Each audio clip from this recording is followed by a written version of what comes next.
Your bone healed weeks ago, but your brain is still limping. This phantom fragility increases your re-injury risk by 40%, and no amount of ice or stretching will fix it. This is the kinesiophobia gap. Even after tissue reaches 100% integrity, the brain maintains a protective force limiter. You unconsciously alter your gait to protect a healed leg, overloading the healthy side.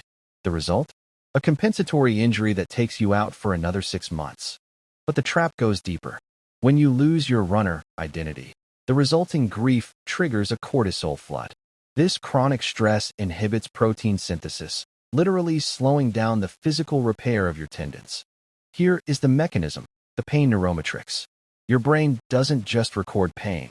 It creates it based on threat levels. Anxiety and catastrophizing act as volume knobs, amplifying signals from the injury site. You feel damage that isn't there, leading to atrophy from disuse. We have to hack the input. High-intensity cross-training dissociates effort from pain.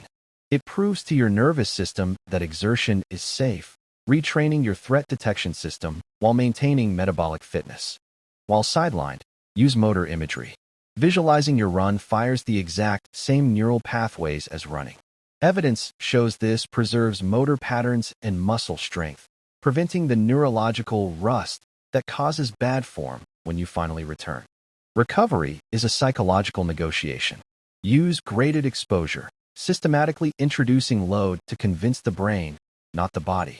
If you ignore the fear avoidance, you return with a biomechanical limp that guarantees your next injury. Fix the software, then the hardware.